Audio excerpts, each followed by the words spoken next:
বন্ধুরা, আজকের ভিডিওতে আমরা আলোচনা করব এনএফটি মিড ক্যাপকে নিয়ে। তো আজকে হচ্ছে 15ই আগস্ট, সরি, আজ হচ্ছে 15ই সেপ্টেম্বর।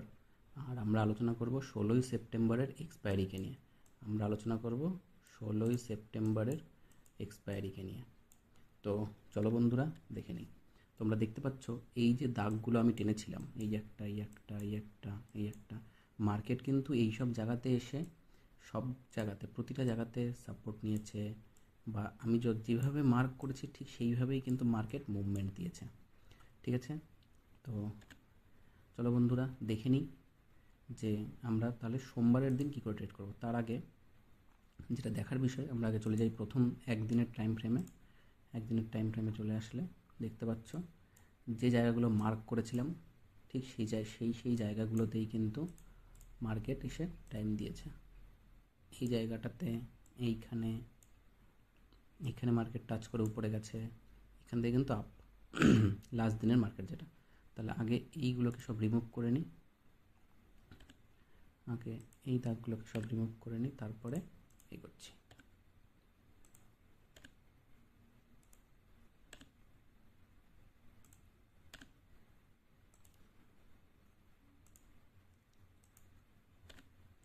ঠিক আছে, লাস্ট কিন্তু মিড ক্যাপ প্রায় ওয়াল টাইম হাই বানিয়েছিল।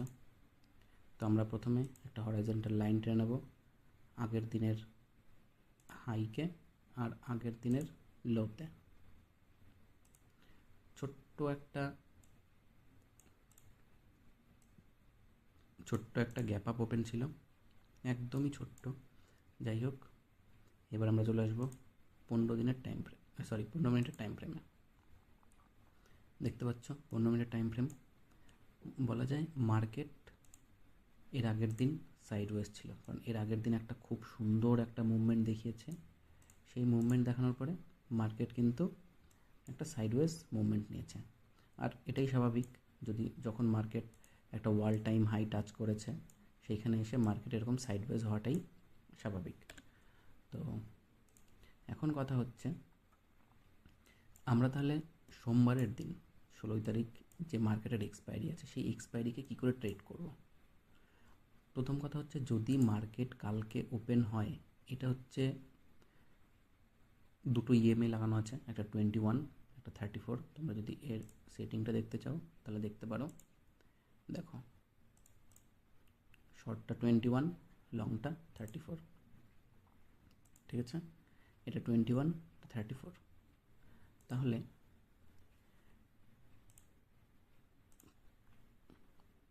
এই একটা জোনের মধ্যে কিন্তু আমরা দেখেছি মার্কেট ঘোরাঘুরি করছে। তাহলে আগে চলে যাই 5 মিনিটের টাইম ফ্রেমে, যেখানে আমাদের ট্রেড নিতে সুবিধা হয়। দেখো, আমরা কিন্তু এই জোনের মধ্যে যদি মার্কেট থাকে তাহলে কিন্তু আমরা কোনো ট্রেড সোমবারে নেব না। এই জোনের মধ্যে যদি মার্কেট থাকে, বা এই যে হাই লেভেল আর এই যে লো লেভেল এর মধ্যে যদি মার্কেট থাকে, বা আরও কনফার্মেশনের জন্য যদি এর আগের দিনের হাই বা লো এর মধ্যে মার্কেট থাকে, মানে এর মধ্যে আর এর মধ্যে যদি মার্কেট ওপেন হয়ে এরকমভাবে ঘোরাঘুরি করে, তাহলে ছোট ছোট স্ক্যাল্পিং করা যেতে পারে, কিন্তু বড় কোনো ট্রেডের দিকে আমরা এগোবো না। আর যেহেতু market all time high touch করেছে, তো বলা যায় যে এখানে এসে মার্কেট একটু টাইম স্পেন্ড করবে, যেমনটা এখানে করেছে। ছোটো ছোটো ছোটো ছোটো ক্যান্ডেল তৈরি করে হাই কখনো লো, কখনো হাই কখনো লো। তো এইভাবে আমরা যাব না। এখানে আসার পরে কালকে যদি মার্কেট কোনো একটা গ্যাপ আপ ওপেন দেয়, মার্কেট এইখান থেকে যদি এইখানে ব্রেকআউট করে, তাহলে এখান থেকে ছোট্ট 50 পয়েন্টের একটা মুভমেন্ট আমরা পাই, 50 পয়েন্ট। কিন্তু যতদূর সম্ভাবনা কালকে একটা গ্যাপ ডাউন ওপেন দেবে, আমার যেটা মনে হচ্ছে এই সব লেভেলে মার্কেট ওপেন হবে। যদি এইসব লেভেলে ওপেন হয়ে মার্কেট এখানে কিছু সময় টাইম কাটিয়ে যদি একটা ব্রেকআউট দেয়, তাহলে এখান থেকে কিন্তু আমরা এই 300 এই পয়েন্ট অবধি একটা মুভমেন্ট পেতে পারি আমার আমার সম্ভাবনা অনুযায়ী বা আমার মত অনুযায়ী। আর যদি এখান থেকে ব্রেকআউট দেয় মার্কেট নিচের দিকে, তাহলেও এখান থেকে যদি মার্কেট নিচের দিকে ব্রেকআউট দেয়, তাহলে কিন্তু এই জায়গার কাছাকাছি এসে এই জায়গার কাছাকাছি একটা সাপোর্ট আছে, যেটা হচ্ছে 13,200। এটা একটা বড় সড়ো সাপোর্ট, মানে মোটামুটি এখান থেকে আমরা প্রায় 90 পয়েন্টের কাছাকাছি ফল পেতে পারি, কিন্তু এটা সম্ভাবনা খুবই কম, খুবই কম। তো যদিও কালকে সোমবারের দিন মিড ক্যাপকে একটুখানি সাবধানতা অবলম্বন করাটাই বেশি বেটার, যেটা আমার মনে হচ্ছে।